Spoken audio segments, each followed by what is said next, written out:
Hello friends. नमस्ते, आदाब, राम राम, सत श्री अकाल। मैं अर्चना ठाकुर। आज की जो कहानी लेकर आई हूँ वो कहानी है शाहजहाँपुर की। शाहजहाँपुर में एक पिता होते हैं, क्योंकि देखो जब बेटे होते हैं तो हर माँ बाप अपने बेटों को इस तरह से पालते हैं कि एक राजकुमार से भी अच्छी अगर ज़िंदगी दे पाएँ तो वो पूरी देने की कोशिश करते हैं। तो ऐसे ही एक गुरदीप सरदार जी की कहानी है। उनके 3 बेटे होते हैं और तीनों जो बेटे थे वो बहुत ही नाकारा, निकम्मे और नालायक निकल जाते हैं। उनमें शराब, नशे आदि की आदत पड़ जाती है, कमाने-धमाने में उनका ध्यान नहीं रहता। तो जो गुरदीप सरदार जी थे, वो बहुत परेशान हो जाते हैं उनकी हरकतों से और वो जो थे, वो एक गुरुद्वारे में जाया करते थे। जो था मत्ता गुरुद्वारा साहिब, वहाँ पर वो अपनी सेवा दिया करते थे, वहाँ जाते थे और हर दिन उस दिन को कोसते थे कि भगवान तुमने मुझे ऐसे बेटे क्यों दिए?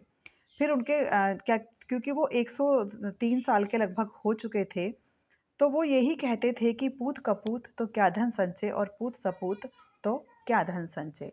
अगर अच्छे बेटे हैं तो वो अपने आप कमा खाएँगे और अगर नालायक बेटे हैं, उनके लिए कितनी भी संपत्ति जोड़ दो, वो जुड़े हुए को भी बर्बाद कर देते हैं।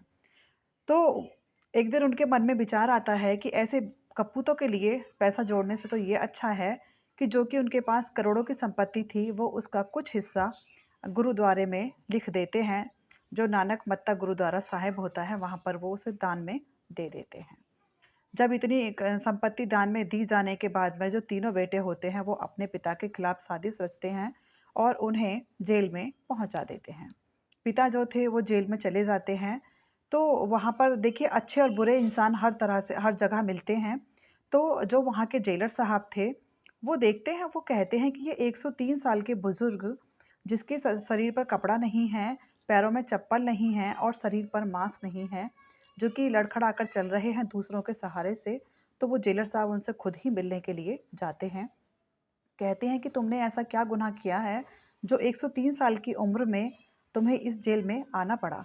तब वो बताते हैं कि मेरे 3 बेटे हैं और मेरे पास करोड़ों की संपत्ति थी और मैंने वो 90% गुरुद्वारे में लिख दी, क्योंकि मेरे जो तीनों बेटे हैं वो अय्याश हैं और आवारा हैं। इसलिए मुझे ऐसा लगता है कि मुझे उनके लिए संपत्ति जोड़ने की कोई ज़रूरत नहीं है। गुरुद्वारे में दान देने से शायद अ, किसी का तो भला होगा ही। तब वो कहते हैं कि ठीक है, जैसी तुम्हारी इच्छा, लेकिन अ, वो कहते हैं कि जेलर साहब आपसे मुझे एक चीज़ और माँगनी थी कि बताओ तुम्हें क्या मैं तुम्हारी क्या हेल्प कर सकता हूँ? तो वो कहते हैं कि मेरे सिर पर पगड़ी नहीं है, क्योंकि मैं गुरदीप सरदार हूँ, तो सरदार के सिर पर पगड़ी होनी चाहिए। तन पर मेरे कपड़े नहीं हैं, खाने-पीने की कोई यहाँ अच्छी व्यवस्था नहीं है। तो अगर आप कृपा करें तो मेरे लिए इन चीज़ों का इंतज़ाम करा दें। जेलर साहब जो होते हैं वो पूरी कहानी को सुनते हैं और उसके बाद में वो उन्हें कहते हैं कि ठीक है, कोई बात नहीं। वो उनके लिए 3 पगड़ी मँगाते हैं और 3 पगड़ी मँगाने के बाद में उनके लिए कपड़े का इंतज़ाम करते हैं, क्योंकि जेलों में भी एक संस्था चलती है, जो गरीब लोगों के लिए भी मुफ़्त में चीज़ें देती है। जिनके परिवार वाले नहीं होते या मिलने नहीं आते हैं, तो उनके लिए भी वो खाने-पीने, पहनने की व्यवस्था करती है। ऐसी ही संस्था से वो उन्हें मिलवा देते हैं और वो उनको खाने-पीने के लिए कपड़े, नमकीन, बिस्किट, ड्राई फ्रूट्स वग़ैरह सब 103 साल के बुजुर्ग के लिए ले आते हैं। इसके बाद में फिर वो जेलर साहब जो होते हैं, वकील का इंतज़ाम करते हैं, क्योंकि बेटे ही कार्रवाई करते हैं अपने पिता के लिए, लेकिन यहाँ तो बेटों ने ही पिता के खिलाफ कार्रवाई की थी। तो उसके बाद फिर वो वकील का इंतज़ाम करते हैं जेलर साहब और वकील उनकी तरफ से कोर्ट लड़ता है और उसके बाद में फिर 50-50 हज़ार रुपए की ज़मानती की भी ज़रूरत पड़ती है।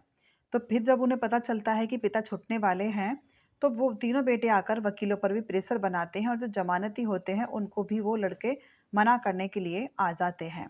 फिर भी पुलिस वालों के कहने पर उनको फिर 2 ज़मानती 50-50 हज़ार रुपए के तैयार कर दिए जाते हैं। फिर जो अपर जिला जज अधिकारी होते हैं, वो भी उनकी पैरवी करते हैं और फिर जेल से उन्हें रिहा कर दिया जाता है। तो जेलर साहब सोच रहे थे कि इनको एक कमरा किराए पर लेकर इनको रख दिया जाए, लेकिन फिर उन्हें ये भी लगता था कि कहीं इनके बेटे आकर इनको फिर से हताहत ना कर दें या कोई परेशानी ना कर दें। इसके बाद में जो जेलर साहब थे, वो उनकी पूरी हेल्प करते हैं और उन्हें कुटिया साहब गुरुद्वारा में उन्हें रखवा दिया जाता है। जब वो उसमें गुरुद्वारे में चले जाते हैं तो क्योंकि थोड़ी बहुत संपत्ति उनके पास में और बची हुई थी और वहाँ पर वो रहने लगते हैं। और इसके बाद में फिर कुछ समय बाद, कुछ सालों बाद क्योंकि जज साहब जो थे, जेलर साहब, उनके बेटों से भी मीटिंग करते हैं और उनसे कहते भी हैं कि अगर तुम सही राह पर चलते तो शायद ये ऐसा ना करते। तो इनकी खाली अकेले की गलती नहीं है, गलती तुम्हारी भी है। समझाते हैं तो फिर लास्ट में 2-1 साल बाद साल 6 महीने में उनके जो बेटे थे वो भी उन्हें वहाँ से आकर ले जाते हैं।